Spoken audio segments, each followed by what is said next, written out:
हरे कृष्णा। राजकीय संस्कृत महाविद्यालय सावर से मैं डॉक्टर हरिहरानंद शास्त्री प्रथम वर्ष की ई क्लास में आप सभी विद्यार्थियों का स्वागत करता हूं। प्रिय विद्यार्थियों, हिंदी आदिकाल एवं भक्तिकाल पर कुछ ई क्लास मेरे द्वारा की गई थी। उन्हीं क्लास के संदर्भ में कुछ विद्यार्थियों की समस्या, सवाल या प्रश्न के माध्यम से मुझे यह बताने के लिए कहा गया कि सर, हम जब व्याख्या करते हैं परीक्षा में तो बहुत को अच्छा लिखने के बावजूद भी हमारी परीक्षा में अच्छे अंक नहीं आते हैं। साथ ही साथ एक सवाल ये भी था कि सर, प्रसंग और संदर्भ में क्या अंतर होता है, हमें ये भी बता दीजिए। तीसरा जो सवाल था वह इस रूप में था कि सर, हम बहुत अच्छा लिखते हैं, उसके बावजूद भी हमारे अंक बहुत अच्छे नहीं आते हैं, तो हमें ऐसा क्या करना चाहिए कि हमें बहुत ज़्यादा अच्छे अंक मिले और व्याख्या में हम अधिक अंक अर्जित करते हुए कोई शैली या कोई तरीका इस प्रकार का हो जिससे हमें मदद मिल जाए। तो उन्हीं विद्यार्थियों के लिए ये मेरी ई क्लास आज की है। आप सभी विद्यार्थी इसे बहुत ध्यान से सुने और यदि कोई सवाल, शंका या प्रश्न आपके मन में है तो निसंकोच आप मुझसे पूछ सकते हैं। तो विद्यार्थियों, आज मैं 3-4 बात आपको बहुत महत्वपूर्ण है जो मैं बताने जा रहा हूँ। वो पहली बात तो ये है कि संदर्भ क्या होता है, प्रसंग क्या होता है। दूसरी चीज़ ये है कि हम जब भी व्याख्या करें तो उस व्याख्या करने का हमारा तरीका क्या होना चाहिए, हम किस तरीके से अपने व्याख्या को करें जिससे हमें अधिक से अधिक अंक मिले।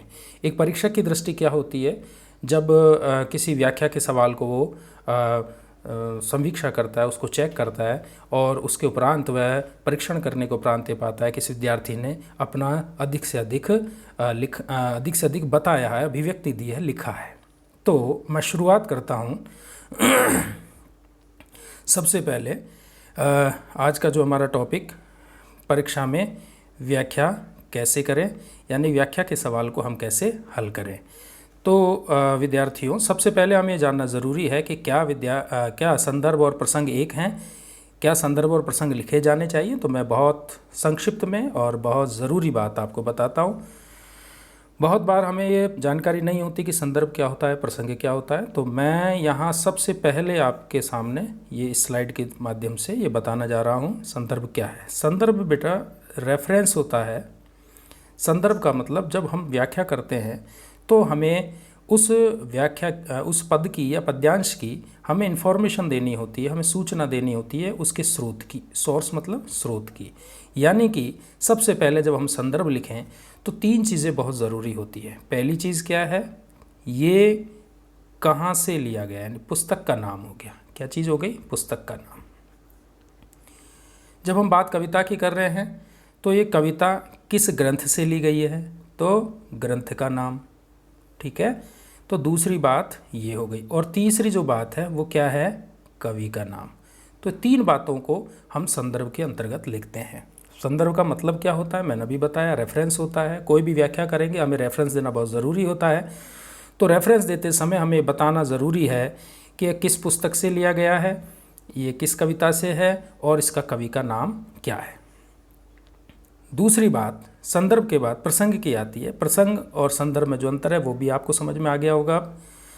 प्रसंग जो होता है वो कॉन्टेक्स्ट कहलाता है, यानी कि जो पद आपको दिया गया है वो किस घटना से संबंधित है, उसका पहले किसी बात से क्या संबंध है। तो पूर्व का और बाद के जो संबंधों के मध्य जो ये पद आपको दिया गया है व्याख्या के लिए, उसकी संबद्धता को, उसकी घटना को जो हमें पद के संदर्भ में लिखनी है, उसको हम प्रसंग के अंतर्गत लिखते हैं। ये जो कॉन्टेक्स्ट की बात है, ये प्रसंग की बात है। ये मैं आगे जो मैंने व्याख्या करने का जो तरीका बताया है, आगे की स्लाइड्स में आपको एकदम और भी स्पष्ट हो जाएगा। तो हमें यहाँ ये ध्यान रखना है, दोनों जो अंतर की जब हम बात करेंगे संदर्भ और प्रसंग की, संदर्भ में केवल रेफरेंसेस होते हैं और प्रसंग में क्या होता है, कॉन्टेक्स्ट होता है, यानी कि उस घटना के बारे में, उस पद का क्या संदर्भ है, किस संबद्धता के बारे में हमें बताना होगा। नेक्स्ट जो व्याख्या करने का तरीका है जिससे हम ज़्यादा से ज़्यादा अंक ला सकें, वो मैं आपको बताता हूँ। व्याख्या में हमें 5 चीज़ों का ध्यान रखना होता है। बहुत से विद्यार्थियों की जो बात थी वो मुझे बताई गई कि सर हमारा बहुत अच्छा हम व्याख्या करके आते हैं लेकिन हमारे अंक कम आते हैं, हमने बहुत अच्छा लिखा लेकिन हमारे बहुत कम अंक आए, ऐसा क्यों होता है, या हम व्याख्या को किस तरीके से करें। इन सभी बातों को मैंने यहाँ पर बताने की कोशिश की है। तो विद्यार्थियों, सबसे पहले हमें क्या लिखना होता है? संकेत लिखना होता है। यानी कि जब भी हम व्याख्या करें,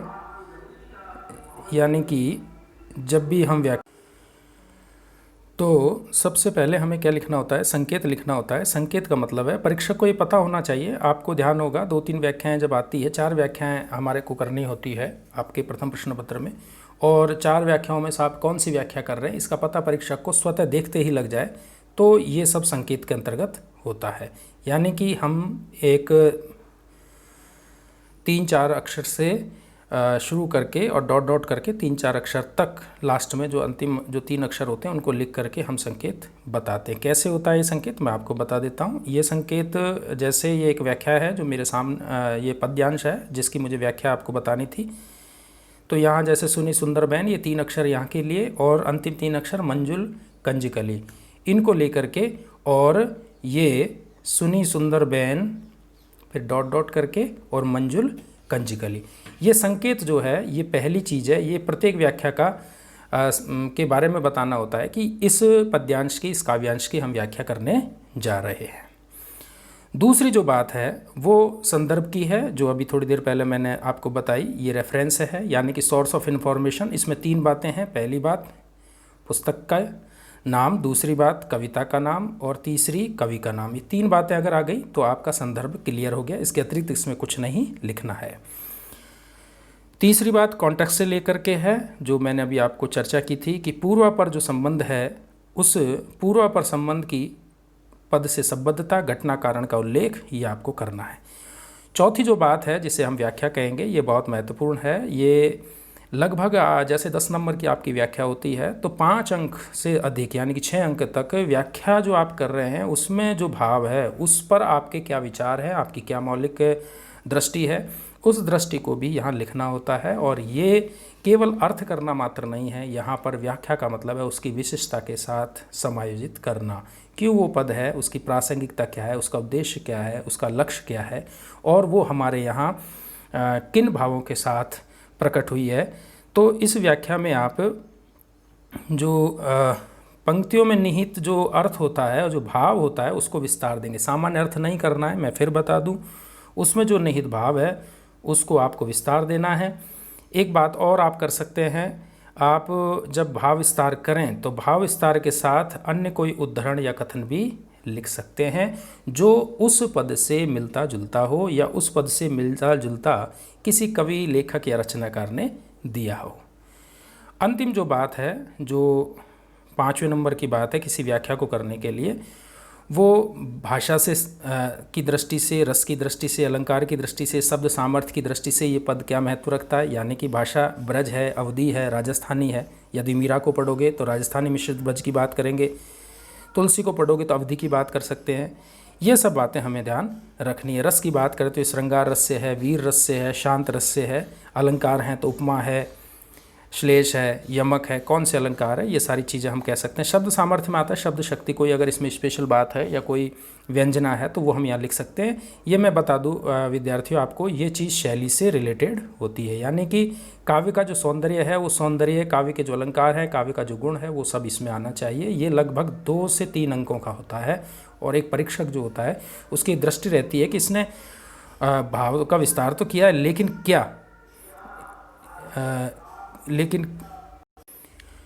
तो 5वीं जो चीज़ भाषा, रस, अलंकार और शब्द सामर्थ्य की बात है, ये मैं आपको आगे जो मेरी स्लाइड है उसमें मैं आपको और स्पष्ट कर दूंगा। तो विद्यार्थियों, हमें व्याख्या करने का जो तरीका है ये 5 चीज़ों में विभाजित है, ये आपको अच्छे से आ जाना चाहिए। पहला संकेत, दूसरा संदर्भ, प्रसंग, व्याख्या और विशेष। आगे हम एक तुलसीदास का सवैया है जो आपके सामने है। सुनि सुंदर बैन सुधारस साने, सयानी है जान की जानी भली, तिरछे करी नैन दे सैनित ने, समझाई कछु मुस्काई चली। तुलसी ते ही अवसर सोहे सबे, अवलोकति लोचन लाहू अली, अनुराग तड़ाग में भानु उदय बिगसो, मनु मंजुल कंजकली। ये मैंने आपको पिछले वीडियो में पढ़ा दिया है। इसी के उदाहरण को लेकर के मैं आपको व्याख्या कैसे करते हैं ये आपको बताने जा रहा हूँ। तो सबसे पहले हमने संकेत लिखा, तो 3 अक्षर जो है सुनी सुंदर बैन, ये 3 शब्द हमने ले लिए, सॉरी अक्षर नहीं शब्द कहेंगे। तो सुनी सुंदर बैन ये 3 लेकर के, और अंतिम जो 3 है मंजुल कंजकली, इसके बीच की व्याख्या यानी कि यहाँ 3 शब्द लिखने के बाद डॉट डॉट करेंगे, ये जैसे हमने यहाँ किया इसको ऐसे कर दें, ये व्याख्या का तरीका है। अब हम बात करते हैं संदर्भ की। बात करें ये कहाँ से लिया है, तो मैंने आपको पहले भी बता दिया है। पुस्तक का नाम हमारे आदिकाल और भक्तिकाल है। कवितावली के अयोध्या कांड से लिया गया और तुलसीदास इसके रचयिता है। तो बहुत अच्छे से आपने ये संदर्भ को पूरा कर लिया, यानी कि आप 1 अंक प्राप्त कर चुके। अब बात आती है प्रसंग की, और प्रसंग की जब हम बात करेंगे तो आपको पता है ये जो सवैया है ये वनगमन के समय किसी गांव के मध्य से गुजरते हुए सीता जी से ग्राम वधुओं का उनके साथ चल रहे दोनों पुरुषों के बारे में पूछना, बस इतनी सी बात लिखनी है और आपने प्राप्त कर लिए 2 अंक। यदि ये व्याख्या 10 अंक की है तो आप 3 अंक संदर्भ और प्रसंग से ही प्राप्त कर चुके हैं। अब बात आती है व्याख्या की। तो व्याख्या में आप सब देखते हैं ये जो सीता जी का ग्राम की महिलाओं के द्वारा ये पूछना है सुंदर वाणी में कि ये 2 पुरुष कौन हैं, तो सुनी सुंदर बैन सुधारस साने, सुंदर वाणी अमृतपूर्ण जो है सनी हुई है उसको सुन करके सयानी यानी चतुर हैं, जानकी यानी सीता जी जानी भली भली प्रकार से जानती हैं। यह मैंने पहले व्याख्या में आपको बता दिया है, मैं इस व्याख्या का विस्तार देना नहीं चाहता। आपको ये बताना चाहता हूँ कि सीता जी ने ग्राम वधुओं की स्वाभाविक जो प्रश्न उसको जान लिया कि ये 2 पुरुषों के बारे में पूछना चाहती है, तो सीता जी ने लोक मर्यादा का पालन किया, अपने पति का नाम नहीं लिया, और तिरछे करी नैन दे, तिरछे नैन करके इशारे से समझाई कछु मुस्काई चली, संकेत में अपनी बात की, मनोवैज्ञानिक दृष्टि से अपनी बात कह दी। ये बातें जो है बहुत महत्वपूर्ण हो जाती है। तो यहाँ पर सीता जी के लोक मर्यादा और मनोवैज्ञानिक दृष्टि की जो विवेचना है ये कहनी है। गांव में जो व्यवहार होता है उस व्यवहार का ध्यान रखना है। गांव का व्यवहार या शहर के व्यवहार की बात नहीं है, भारतीय संस्कृति के व्यवहार की बात है कि यहाँ अपने पति अथवा पत्नी दोनों में से कोई भी व्यक्ति किसी का भी नाम नहीं लेता है, और इशारे से संकेत से उसे समझाने की बात कही जाती है। तो ये जो है इस ग्राम व्यवहार की बात इस लोक मर्यादा की बात स्पष्ट हुई है। स्वाभाविक प्रश्न है, ग्राम वधुएं जानना चाहती है 2 पुरुष कौन है, तो ये भी एक सामान्य बात है। तो ये सारी बातें हमें व्याख्या में अंतर्गत लिखनी है। ठीक है, 2 जो है ये पंक्ति इसमें बहुत महत्वपूर्ण है। एक तो ये पंक्ति जिसमें लोक मर्यादा है, इसी में मनोवैज्ञानिकता है। ठीक है, और चौथी जो पंक्ति है ये मैंने बहुत विस्तार से तो आपको इसके पिछले ई क्लास में बता दिया था, इसलिए मैं संक्षिप्त में आप अपनी बात कहना चाह रहा हूँ जिससे आप केवल व्याख्या का तरीका सीख लें। तो अनुराग तड़ाग में भानु उदय बिगसे मनोमंजुल कुंजकली। ठीक है, ये अलंकार से संबंधित है, मैंने आपको पहले भी बताया है। तो हमें यहाँ रूपक अलंकार भी मिलेगा और हमें क्या मिलेगा बताइए? हाँ, रूपक अलंकार के साथ साथ हमें उत्प्रेक्षा अलंकार भी मिलेगा। कैसे पहचाना? इस मनो से हमने पहचाना। और अनुराग रूपी तड़ाग में, ठीक है, ये यहाँ से आपने क्या पहचान लिया? रूपक अलंकार, ये मैंने आपको पहले बता दिया है। तो यहाँ सीता के लोक मर्यादा और मनोवैज्ञानिक दृष्टि की विवेचना, ये मुझे बताने की दोबारा ज़रूरत नहीं है। अब मैं 5वीं बात करता हूँ विशेष पर। तो भाषा, इसको जब हम पढ़ते हैं तो कैसी भाषा है? अवधि है। रस कौन सा है? श्रृंगार रस है। अलंकार कौन सा है? उपमा है और उत्प्रेक्षा है।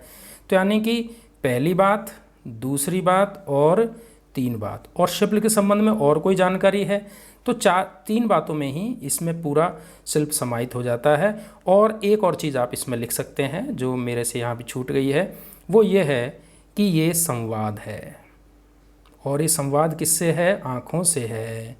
तो ये जो है आँखों का जो संवाद है ये आप यहाँ पर बता सकते हैं। और विद्यार्थियों, मैं ये आपसे उम्मीद करता हूँ कि जब आप इस व्याख्या को कर देंगे तो 10 में से ये जो संदर्भ का 1 अंक, प्रसंग के 2 अंक और लगभग 5 से 6 अंक जो हैं वो व्याख्या के हो जाते हैं। यानी कि लगभग 7-8 अंक आपके यहाँ हो जाते हैं। और बाकी के जो 2 और 3 अंक हैं वो आपके विशेष से रिलेटेड होते हैं। और 10 में से आप लगभग 9 अंक तक आप आराम से प्राप्त कर सकते हैं। कुछ विद्यार्थी जिनकी बड़ी समस्या थी कि सर हम बहुत अच्छा लिखते हैं लेकिन तब भी उसके बावजूद भी हमारे अंक कम आते हैं, अभिव्यक्ति कौशल का इस्तेमाल करके इस तरीके से अगर आप व्याख्या करेंगे तो आपको बहुत आसानी से बहुत अच्छे अंक प्राप्त होंगे। इसी के साथ मैं अपनी वाणी को विराम देता हूँ। आप सभी का आभार, धन्यवाद। हरे कृष्णा।